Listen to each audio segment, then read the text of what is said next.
Jesus, eu clamo para que o Seu Espírito venha agora destruir qualquer narrativa religiosa que não vem do Senhor. Em nome de Jesus, Deus. Que aquilo que nós aprendemos desde a infância, ao longo da nossa formação religiosa, caia por terra agora, se não vier do Senhor, em nome de Jesus. Porque nós não queremos, Deus, que na nossa comunidade, que no nosso meio, pessoas experimentem o que pessoas experimentaram quando o Senhor derramou pela primeira vez abundantemente do Seu Espírito, não reconhecendo o que estava acontecendo, Deus. Que nenhum se perca, Jesus, no nosso meio. Que ninguém fique alheio à Sua presença, Pai. Em nome de Jesus, por isso nós repreendemos narrativas religiosas que não provêm do Senhor agora, em nome de Jesus. Amém, Senhor. Amém. Eu quero falar um pouquinho especificamente a respeito da síndrome que deu título à nossa série desse mês, a síndrome de burnout, que é um esgotamento que num primeiro momento é voltado especificamente a questões profissionais. Do que é que a gente está falando, ou do que é que nós estamos, ou com o que é que nós estamos lidando? Veja só que dado alarmante: 30% dos mais de 100 milhões de trabalhadores brasileiros sofrem com a síndrome de burnout. 30% dos mais de 100 milhões. Essa é uma proporção que é semelhante à do Reino Unido, onde 1 a cada 3 habitantes, cerca de mais de 20 milhões de pessoas, sofrem com esse problema. Eu descobri que a Alemanha é conhecida por ter carga horária reduzida entre os países desenvolvidos de trabalho, mas mesmo na Alemanha, com carga reduzida de trabalho, de hora de trabalho, 2,7 milhões de pessoas, isso equivale a 8% da força dos trabalhadores, apresentam também sinais de esgotamento, de exaustão. Ou seja, esse é um problema que especialistas têm concluído que é de nível mundial. E não apenas causa danos à saúde, mas também à economia. Também à economia. Só no Brasil, a falta de produtividade causada pela exaustão gera um prejuízo de 3,5% do nosso PIB, do nosso produto interno bruto. Então, veja, é sobre isso que nós estamos falando. É algo realmente presente na nossa geração. Esse esgotamento relacionado ao trabalho. Mas, assim como o pastor Ricardo fez na semana passada, a gente quer apenas utilizar esse tema ou essa expressão, mas estender um pouquinho, esticar um pouquinho a corda para fazer luz a qualquer tipo de cansaço, exaustão. Talvez você não esteja trabalhando efetivamente numa empresa ou enfim, mas também esteja se sentindo esgotado, cansado com a vida. E eu chego à conclusão a cada dia de que realmente o cansaço tem sido o destino da maioria das pessoas. Como que eu chego a essa conclusão? Não sei se isso acontece com você, mas eu fiquei pensando ao longo dessa semana, quando eu vou cumprimentar alguém, quando a gente encontra com alguém, muito tempo que não encontra, ou passa a semana longe.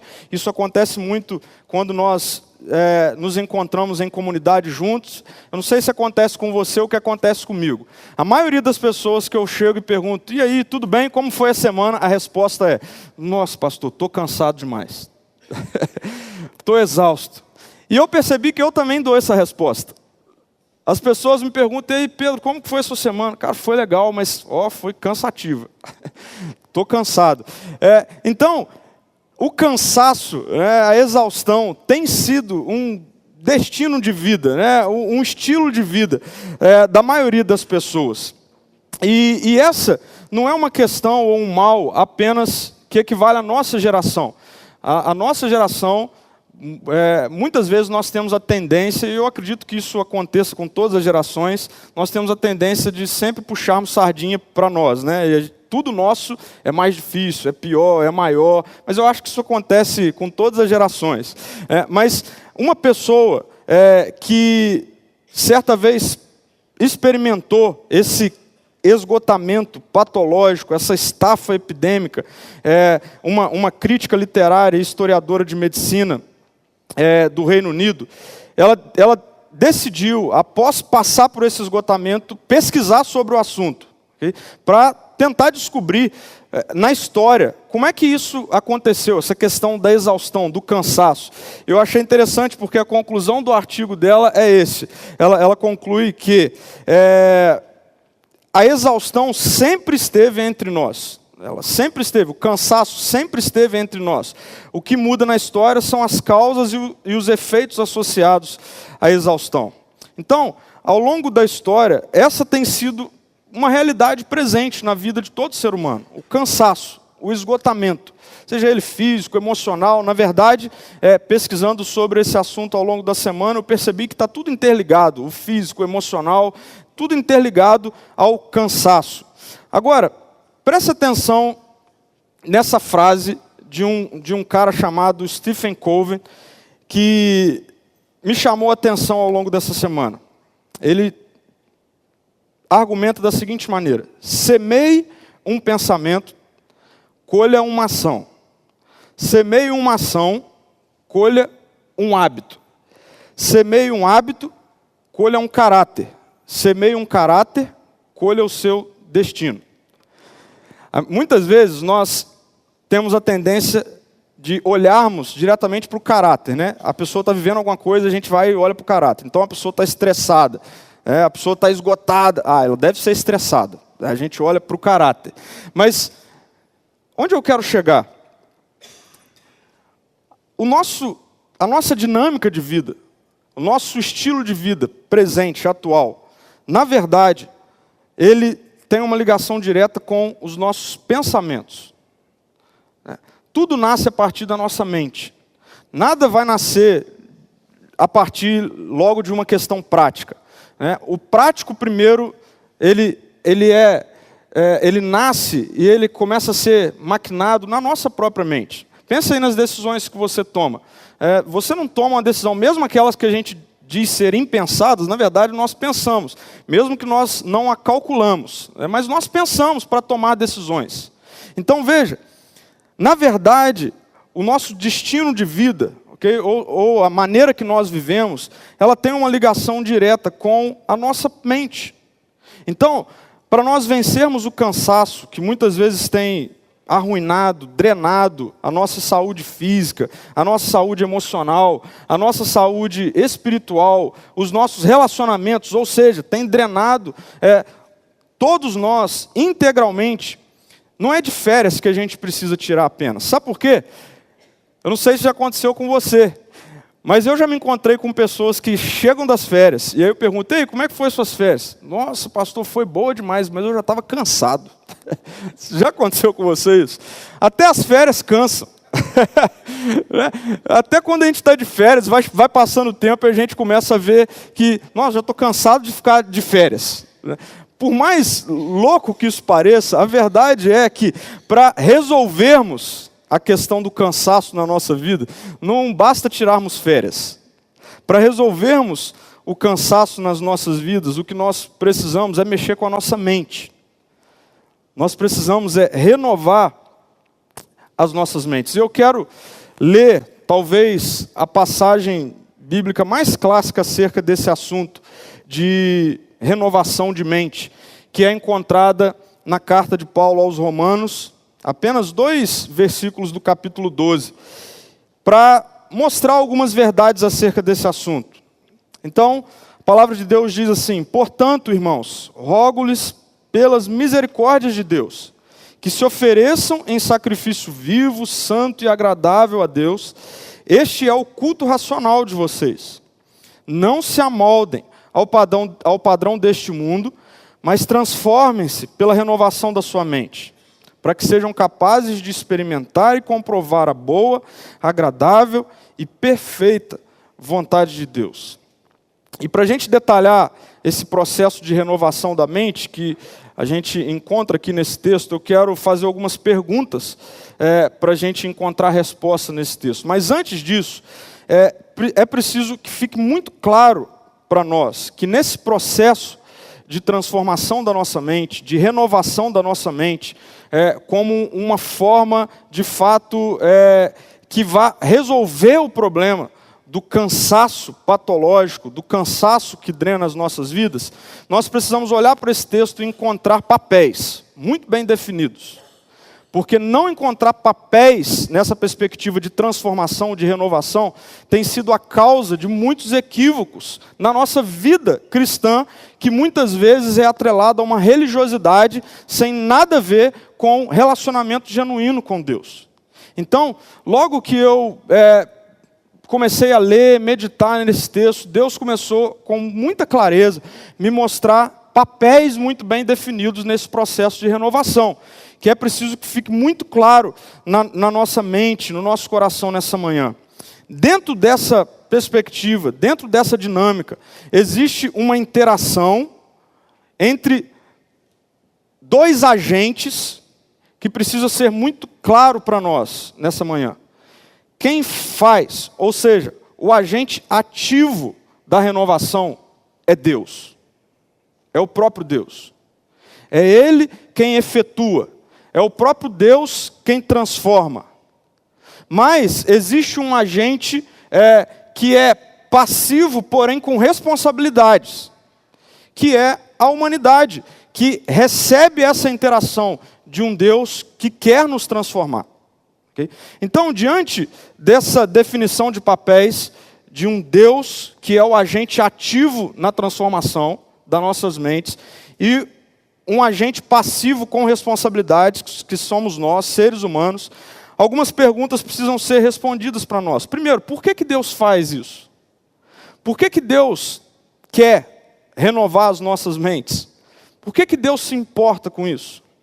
Ou mais, como Ele faz isso efetivamente? Como é possível que isso aconteça efetivamente? Porque eu quero deixar claro isso aqui. Quando nós falamos de renovação de mente, na perspectiva bíblica, a gente vai aprofundar um pouquinho mais, mas eu quero deixar logo aqui nesse início claro, quando nós estamos falando disso, o que a Bíblia está falando é de um transplante.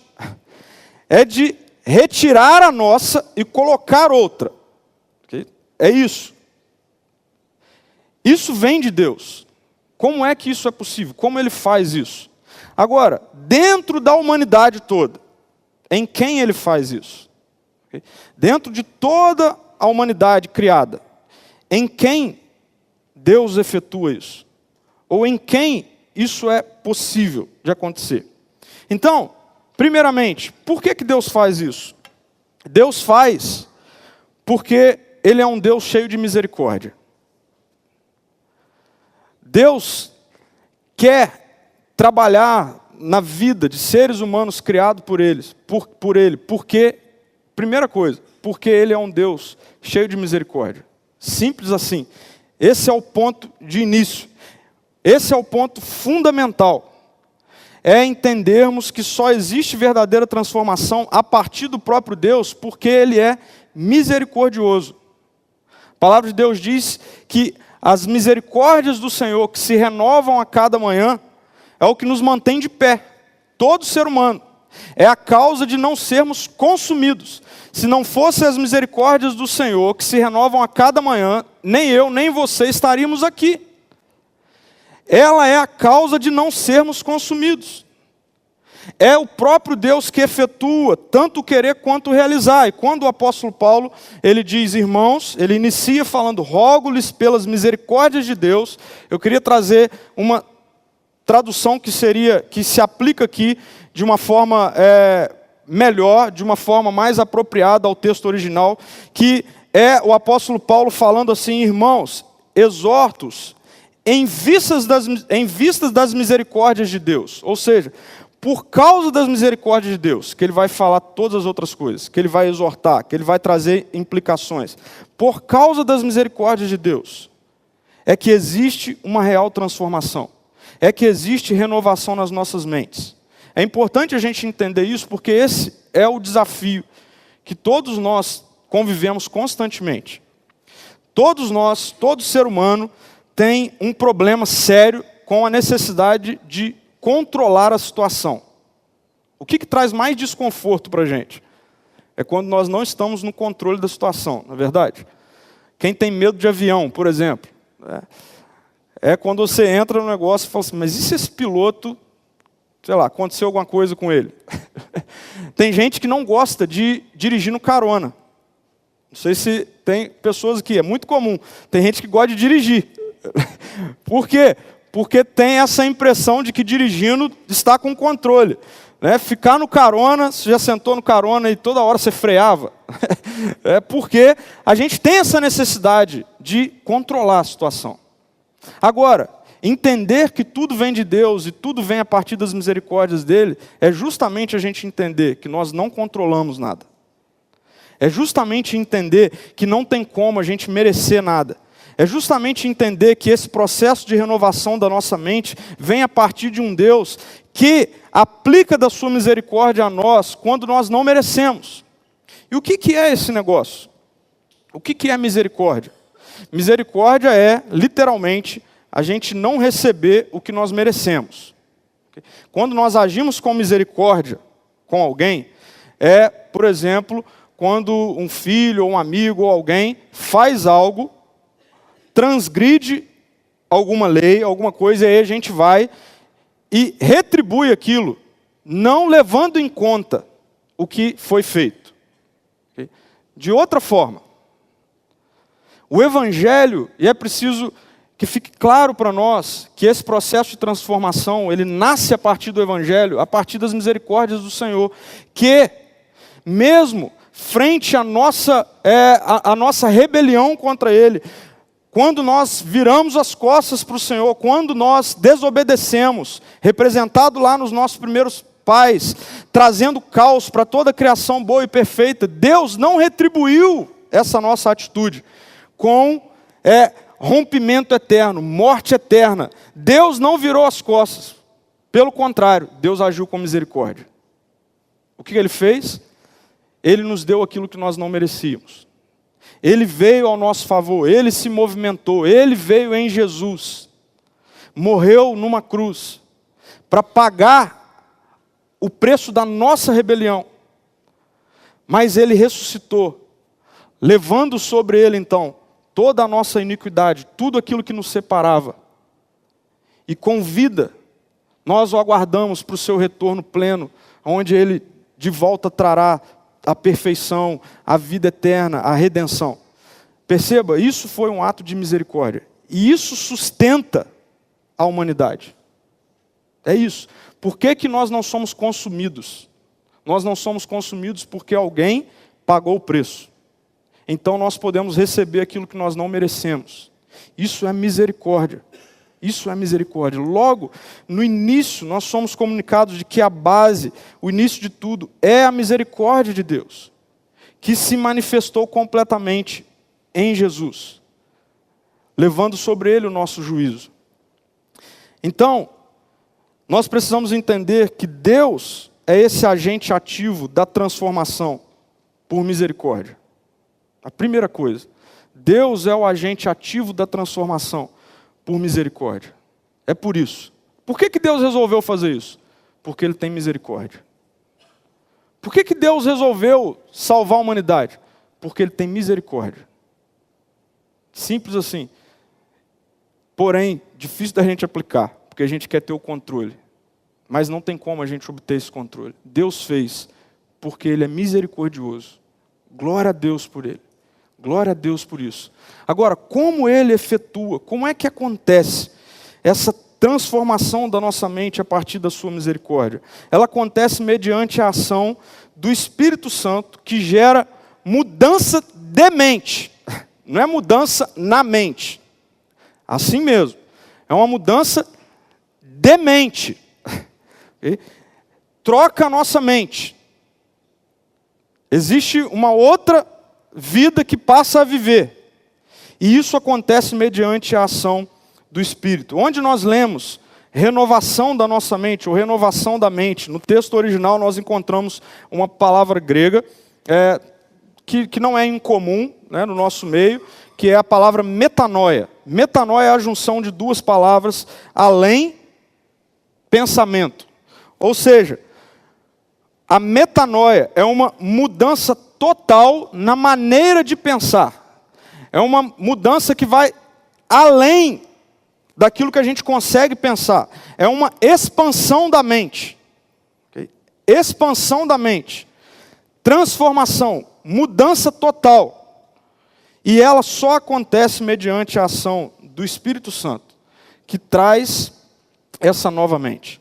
Veja, eu quero citar 2 textos que o apóstolo Paulo, inspirado pelo Espírito, traz primeiramente à igreja de Corinto, e isso chega até nós, para mostrar essa ação que vem do Espírito Santo na transformação das nossas vidas. Veja só, 1 Coríntios 2, 9 e 10, o texto diz assim: olho nenhum viu, ouvido nenhum ouviu, mente nenhuma imaginou o que Deus preparou para aqueles que o amam. Vendo? Mente nenhuma imaginou, nenhuma mente natural é capaz de ver, enxergar, imaginar o que Deus preparou. Agora, mas Deus o revelou, perceba só, a ação de Deus. Deus o revelou a nós por meio do Espírito. Perceba? Quando o Espírito vem, ele então traz uma nova mente, e ele substitui mentes que não conseguem perceber e imaginar aquilo que Deus faz, quem Deus é, como Ele age, mas quando o Espírito vem, existe uma mudança, uma transformação, de fato, uma metanoia, a mente é expandida, e então nós conseguimos ver, pessoas conseguem ver quem Deus é, aquilo que Ele faz. Isso é maravilhoso. Ainda em Coríntios, agora na segunda carta, Paulo apresenta essa realidade da ação que vem através do Espírito a todos os que se convertem. Veja só, mas quando alguém se converte ao Senhor, o véu é retirado. Okay? Mais uma vez, essa perspectiva de o olho não conseguia enxergar, tinha algo na frente. Mas quando alguém se converte ao Senhor, esse véu é retirado. Ora, o Senhor é o Espírito. E onde está o Espírito do Senhor, ali há liberdade. E todos nós, com a face descoberta, contemplamos a glória do Senhor. Segundo a sua imagem, estamos sendo transformados com glória cada vez maior. Aí, de onde vem esse negócio, dessa transformação? A qual vem do Senhor, que é o Espírito. Perceba, 2 textos claros que embasam essa perspectiva de que mudança de mente, transformação da mente, metanoia, só acontece mediante a ação do Espírito. Do Espírito. Mediante a ação do Espírito. E aqui, ali onde está a setinha ali, a questão do transformado é a mesma palavra que aparece, é a metanoia. É essa transformação da mente que acontece mediante o Espírito. E a notícia mais maravilhosa que nós podemos receber é que nós vivemos a era do Espírito. Nós vivemos a era onde o Espírito é derramado, onde Deus tem prazer em derramar abundantemente do seu Espírito, porque é só mediante a ação do seu Espírito em nós que nós somos transformados, que nós passamos a enxergar as coisas de outra maneira, que a nossa mente é transplantada, literalmente. Literalmente. Então vejam, essas são 2 ações únicas e exclusivas do agente ativo na transformação, que é o próprio Deus. Ele faz isso porque Ele é misericordioso, e Ele faz isso derramando do seu Espírito. Agora, nós entramos numa terceira questão, que diz respeito à humanidade, que é agente passiva dessa ação, porém com responsabilidades. Okay? Mais uma vez eu quero deixar claro isso. Lá no início, quando eu mostrei a questão da humanidade, dentro da humanidade, em quem isso acontece? Okay? Não é em toda a humanidade. Em quem isso acontece? Que mostra essa responsabilidade da nossa parte, por parte dos seres humanos. Em quem acontece? Em quem a misericórdia do Senhor, que é estendida a todos, se transforma em mudança de mente. Veja, nos que se entregam totalmente e continuamente se submetem à ação de renovação que vem do Espírito Santo. O apóstolo Paulo diz assim: então, pelas misericórdias de Deus, pelas misericórdias do Senhor, que vocês se ofereçam em sacrifício vivo, santo e agradável a Deus. Que, aliás, esse é o culto racional de vocês. Não se amoldem ao padrão deste mundo, mas transformem-se pela renovação da sua mente. Nesse aspecto aqui, então nós somos esses agentes passivos no processo de transformação com responsabilidades, demonstrado aqui a partir dessas duas expressões: se ofereçam e transformem-se. Se ofereçam e transformem-se. Eu quero dividir essas duas questões para nós. Primeiro, oferecer completamente. Completamente. A nossa tradução que nós lemos aqui, ela acabou não deixando um termo importante que aparece no texto original, que é: ofereçam os seus corpos. Ofereçam os seus corpos. Esse é o culto racional de vocês. Ofereçam os seus corpos. E aí eu quero trazer o nosso querido João Calvino para dar a sua interpretação a respeito dessa perspectiva de corpos dentro desse texto. E ele diz assim: por corpos, ele tem em mente, o apóstolo Paulo, inspirado pelo Espírito, não só nossa pele e osso, mas a totalidade daquilo que somos compostos. Ele adotou essa palavra para que pudesse designar mais plenamente tudo o que somos. E aí veja, pois está tudo interligado. Os membros do corpo são os instrumentos pelos quais executamos os nossos propósitos. Então, o que é o culto agradável a Deus? É quando nós nos entregamos completamente, não apenas o nosso corpo físico, mas aquilo que está em tudo interligado, as nossas emoções, as nossas fraquezas, as nossas necessidades, os nossos desejos, o nosso prazer. Quando nós entregamos tudo isso para Deus, Deus recebe isso como culto agradável a Ele. E é exatamente o entendimento correto desse oferecimento por completo que modifica totalmente o resultado. Porque se a gente for olhar agora aí no IBGE, o número de evangélicos no Brasil, a gente vai ver que houve um crescimento nos últimos 10 anos alarmante. Motivo para a gente se alegrar. Só que isso precisa ter vida, transformação. Então qual é o problema? O problema é que a gente tem entendido, muitas pessoas, que se converter tem a ver apenas com mudar um formato. Okay? Se converter tem apenas a ver com mudar questões relacionadas ao corpo, ações. Mais do que isso, quando é visto, mas sem se dispor a uma mudança de mente interna. Agora, isso está interligado com a segunda questão dentro dessa nossa responsabilidade, que é, além de oferecer por completo, completamente, isso é conversão, isso é culto, oferecer completamente. Existe também uma segunda responsabilidade, que é a de permitir o mover completo. Permitir o mover completo e contínuo. O texto diz assim: não se amoldem ao padrão deste mundo, mas transformem-se pela renovação da sua mente.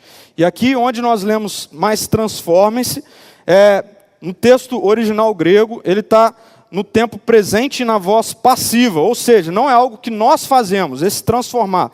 Okay? Não é para a gente, o texto aqui, porque essa tradução dá a entender que, então eu preciso me transformar. Não, o que o texto está dizendo é: prossigam sendo transformados, ou seja, permitam que a transformação continue acontecendo na vida de vocês. Então, queridos, existe um Deus misericordioso, que através da morte e da ressurreição de Jesus, derrama do seu Espírito, sem medida, para transformar-nos de dentro para fora. É Ele quem opera. Mas é Ele quem opera em quem? Naqueles que têm sede pela sua presença. Naqueles que desejam a sua presença. Naqueles que querem ser transformados. Naqueles que se achegam diante dEle como estão, mas como estão confessando quem são. Deus, eu sou isso aqui. Podre desse jeito. Minha semana foi horrível, Deus. Eu discuti com a minha esposa, eu a feri, eu discuti com o meu marido, eu fui mal educado no meu trabalho. Deus, eu sou isso aqui, mas eu estou cheio de vontade de ser transformado pelo Senhor. Isso é permitir, querer que o Espírito nos transforme. Chega, gente, de fazer força para isso acontecer, porque não vai dar certo. É como se a gente sentasse na mesa de cirurgia e nós mesmos quiséssemos operar-nos. Não vai ter jeito, não tem como. É preciso deixar Deus dar uma dose extra aí de anestesia. Não é geral, porque Ele gosta que a gente sinta algumas coisinhas, mas que Ele opere. Mas que Ele opere. Agora, a gente precisa deixar Ele fazer isso. A gente precisa querer isso. E aí, vejam que detalhe maravilhoso e profundo que esse texto traz para nós. Essa semana, Deus trouxe luz à minha mente com relação a esse versículo que eu já li tantas vezes. Percebam, o texto não diz, vou falar o que o texto não diz. O texto não diz, não se amoldem aos padrões desse mundo, dessa presente era má, mas se amoldem aos padrões da religiosidade. Não é isso que o texto está falando. O texto não está falando para você trocar um molde pelo outro, porque trocar um molde pelo outro vai tornar você religioso. Não é isso. O texto está dizendo, chegam como estão, não querendo mais os moldes do mundo, da presente era má, mas cheguem diante de Deus, para deixar que Ele opere dentro. De fato, haja um transplante de mente. Não fique preocupado num primeiro momento com o molde. Não fique preocupado. Não é para ser assim. Jesus, Ele combateu a turma que se preocupava com o molde. E achava que mudando o molde, estava tudo resolvido. Eu me lembro daquele jovem rico que chegou diante de Deus com um molde todo bem feito, todo lindo. Ele não fazia o que o mundo fazia. O jovem chegou para Jesus e disse, Senhor, o que eu preciso para obter a vida eterna? E aí, Jesus falou com ele, e aí ele falou várias coisas que ele fazia, nos moldes da nova vida. Mas aí Jesus falou, então vai, vende tudo que você tem, dá aos pobres e vem me seguir. E aí ele não se dispôs a isso. Ou seja, ele não se dispôs a entrar no processo de metanoia, de mudança da mente. Porque para isso a gente precisa realmente, lembra? Se entregar por inteiro. Se entregar por completo. Entregar tudo. Ter disposição para deixar tudo. Deus é maravilhoso, né? O culto é para Ele, é dele. A canção do nosso irmão, no momento, ele dizia assim, só então saberás que o Senhor tem poder. Quando o quê? Quando deixares tudo no altar. Gente, sabe por que nós não experimentamos o poder de Deus nas nossas vidas? Muitas vezes sobre os nossos cansaços. Porque a gente não está entregando tudo para Deus operar. Para Deus fazer. E todas as vezes que nós não vivemos a vida dele, a vida que ele tem para nós, nós insistimos em vivermos a nossa vida. É cansaço, é exaustão, é frustração. E qual é o resultado disso? Já para a gente caminhar para o desfecho aqui. O resultado disso é o que todo mundo quer.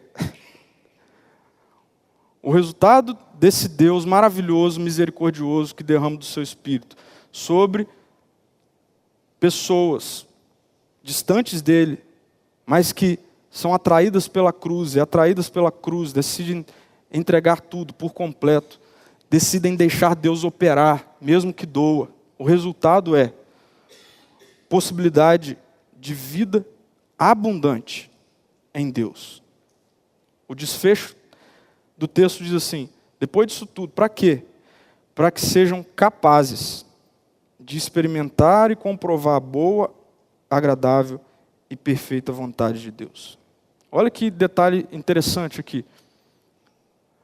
A vontade de Deus, ela existe e ela é boa, perfeita e agradável para todo mundo. Qual que é o problema? O problema é que nós não somos capazes de experimentá-la. Por que nós não somos capazes de experimentá-la? Porque nós não deixamos. Porque nós não estamos dispostos a entregar tudo. Porque nós não estamos dispostos a deixar com que o Espírito opere em nós. Mas Ele tem essa vida. Vocês estão lembrados da frase dita lá no início, né? A mente traz resultados concretos. O que pensamos e programamos traz resultados completos. Quem aqui não quer viver uma vida boa, agradável e perfeita? Quem aqui não quer viver essa vida? Uma vida boa, agradável e perfeita. Agora eu quero ir além dessa pergunta, para perguntar outra. Quem aqui não tem projetos de vida concretos para isso? Ou alguém aqui faz projetos de vida para dar tudo errado? Quem aqui não tem projetos de vida? Se eu perguntar para você, eu tenho quase certeza de que você tem os seus projetos de vida, que diz respeito à sua vida, à sua família, seus filhos, que você espera que o resultado seja coisas perfeitas, agradáveis, cheios de paz, tranquilidade, todos nós. Agora, eu quero fazer uma outra pergunta, que é desesperadora para mim. Eu tive vários momentos durante essa semana me arrependendo, chorando na presença de Deus, porque quantas vezes nós não realizamos projetos que no início até parecem, até prometem perfeição, paz, coisas agradáveis, mas no fim nos entregaram exaustão, mais preocupação, nos entregaram rompimento, desespero, confusão. Quantos dos nossos projetos que no início prometem coisas boas, no final das contas, nos entregam confusão, cansaço, esgotamento. Por mais desesperador que isso seja, eu queria afirmar isso nessa manhã. Nenhum projeto da nossa mente nos garante resultados bons, agradáveis e perfeitos. Nenhum projeto. Por quê? Pelo simples fato de que eu e você, nós não somos o autor da vida. É como se você projetasse algo. Ninguém vai saber melhor do que aquilo que você mesmo projetou. Eu sempre gosto de pensar nisso pensando em robôs. Por mais que o robô se torne autônomo e tudo mais, ele não sabe mais da vida dele do que quem o projetou. Nós não somos robôs, ok? Mas nós somos criaturas de Deus. Ninguém sabe mais o que é bom. Ninguém tem projeto melhor para a minha vida e para a sua vida do que aquele que nos criou, do que o autor da vida. Ele tem. Em outras palavras, Deus, o autor da vida, é o único que tem a vida plena garantida para nós.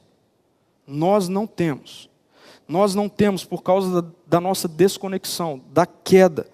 Ela incapacitou, ela cortou esse fio que nos conectava à mente de Deus. À mente de Deus.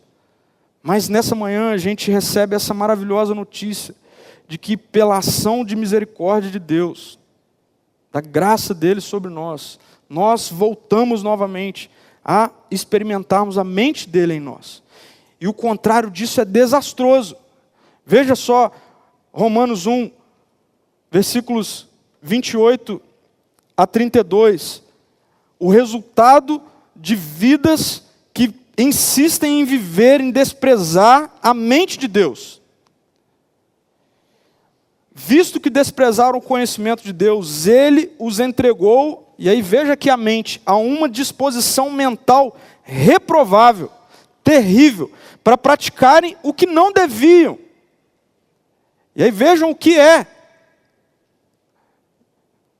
E aí eu quero abrir um parênteses, queridos, muitas dessas coisas nós praticamos.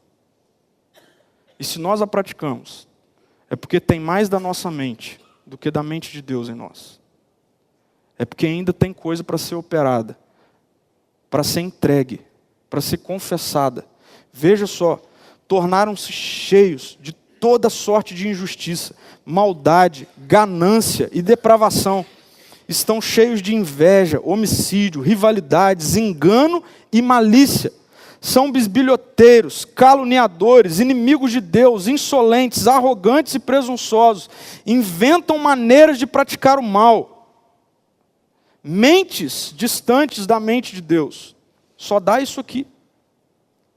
E aí, não tem como mente distante de Deus experimentar vida boa, vida plena, vida agradável.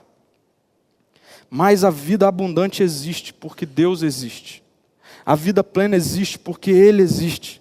Então, esse processo de renovação da mente traz de volta esse viver a vontade de Deus, que é bom, perfeito e agradável. E esse termo aqui usado é capacita. Eu quero que a nossa oração nessa manhã seja: Deus, nós queremos ser capacitados a vivermos a vida boa, perfeita e agradável que o Senhor tem para nós. Porque essa vida, na dinâmica que ela acontecer, vinda de Deus, não traz cansaço, esgotamento, exaustão, confusão. Não traz. Não é para discípulos de Jesus viver uma vida esgotada. Não é para seguidores de Jesus autênticos, que têm a mente de Jesus, viverem esgotados, exaustos, doentes, estressados. Não é. Ou a presente era é mais poderosa do que o Deus da história. Sim, nós vivemos uma presente era que é envolta de estresse, de cansaço, de correria. Mas a presente era não é a história. E a história já está sob o controle e o governo de Deus, vivo em Jesus. O que Ele quer é mudar a nossa mente. Eu quero terminar essa manhã convidando a mim, a você, ao que nos cabe. E o que nos cabe é tomarmos o caminho da entrega total. É nos achegarmos, de fato, sem as nossas máscaras, sem os nossos moldes religiosos. Não é isso que Deus quer. É confessar e dizer para Ele o que é que está sendo empecilho, o que é que está obstruindo essa ação, a operação de mudança de mente. A transformação de fato.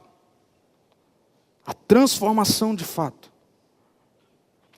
Preste atenção nessa frase, nesse pensamento. Olhando para esse texto, para esses 2 versículos, eu chego à conclusão de que existe um caminho entre ser alcançado pela misericórdia de Deus e experimentar a vida plena em Deus. Existe um caminho em ser alcançado pela misericórdia e experimentar a vida. O que Deus quer é que nós experimentemos da sua vida. Porque as misericórdias dele se renovam a cada manhã, quando a gente está dormindo. Mas qual é esse caminho? É o caminho da entrega total. É o caminho da submissão total. É o caminho da permissividade para a operação acontecer. E ela é prática. Requer decisões. Mas é o caminho que nos leva a uma vida boa, perfeita e agradável. Isaías 40, do 28 ao 31, o texto diz assim: o Senhor é o Deus eterno, o Criador de toda a terra. Ele não se cansa, nem fica exausto. Sua sabedoria é insondável. E Ele fortalece o cansado e dá grande vigor ao que está sem força. Até os jovens se cansam e ficam exaustos, e os moços tropeçam e caem. Mas aqueles que esperam no Senhor renovam as suas forças, voam bem alto como águias, correm e não ficam exaustos, andam e não se cansam. Tem como a gente sair daqui para viver a nossa semana e chegar ao final dela revigorado, cheio de vida, sem cansaço. Deixa Jesus dizer isso para você. Venham a mim, todos os que estão cansados e sobrecarregados, e eu lhes darei descanso. Abaixe sua cabeça. Vamos orar.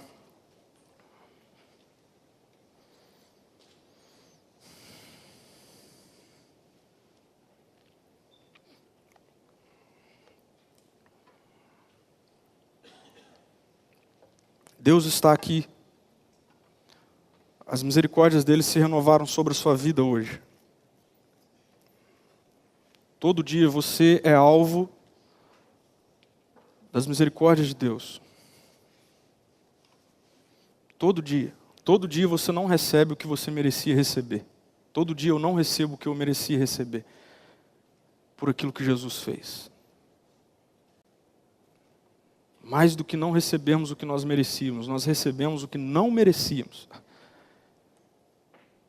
Que é a vida do próprio Deus em nós. Nós precisamos ter sede, fome, um desejo intenso pela vida de Jesus em nós. Esqueçam os moldes. Queira a vida. Esqueçam os moldes. Queira o que de fato transforma. Deus já fez tudo. Inclusive te trazer aqui nessa manhã.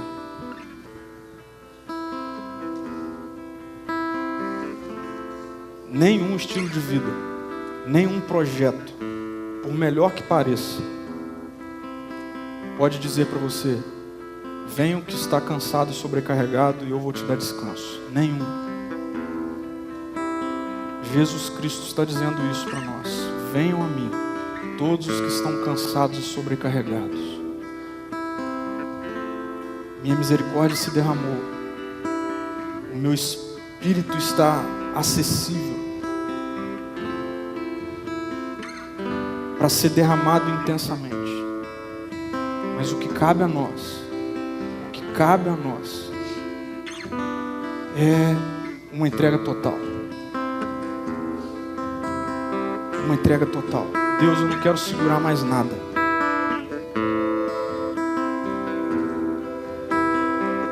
Durante essa semana, uma palavra me veio em mente, dentre tantas, mas uma veio muito em mente, que é, isso tem acontecido constantemente no nosso meio, através de pessoas aqui, Ricardo, Reis, outras pessoas, medo. Nós temos medo de entregarmos os nossos projetos, porque nós insistimos em achar que nós é que temos o bom e o perfeito e agradável. Em nome de Jesus, que nessa manhã aqui você entenda que o Espírito de Deus, onde Ele está, não existe medo. E só Ele tem o que é bom, perfeito e agradável para a sua casa, para a sua família, para o seu trabalho, para o seu futuro, para a criação dos seus filhos. Só Deus tem. E o que Ele tem não traz cansaço, não traz sobrecarga, não traz exaustão. Vem, Jesus.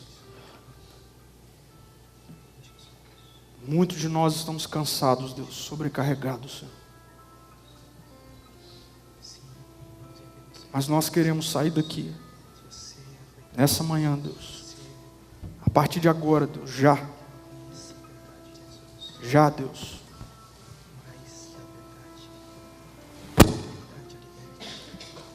Tendo a nossa mente, Deus, que é o que gera o nosso estilo de vida. Renovado, Deus, transformado, Senhor. Como nós vimos, só o Senhor pode fazer isso, Jesus. Só o Seu Espírito pode fazer isso, Senhor. Mas o Seu Espírito faz isso em quem está disposto a te entregar tudo, Jesus. É assim que nós queremos cultuar o Senhor, Deus. Te entregando toda a nossa vida, Senhor. Não apenas o nosso domingo, Jesus. Nós queremos te entregar tudo. Nós queremos ir trabalhar, estudar, nos relacionarmos com pessoas. Para o Senhor, Deus. Pelo Teu reino, Jesus. Mas não tem como a gente querer fazer isso apenas olhando para o molde. Para que isso aconteça, nós precisamos do Teu Espírito. Então vem, Espírito Santo de Deus. Opera na nossa mente, Deus. Transforma a nossa mente, Jesus. Tira agora, em nome de Jesus, todo medo de uma entrega total, contínua, Deus. Deus, nos dê vontade, desejo de experimentarmos transformação, Deus. Para que experimentemos, mais do que isso, sejamos capazes, Deus, de experimentarmos a sua vida, a vida que o Senhor tem para nós hoje aqui. Em nome de Jesus, Deus.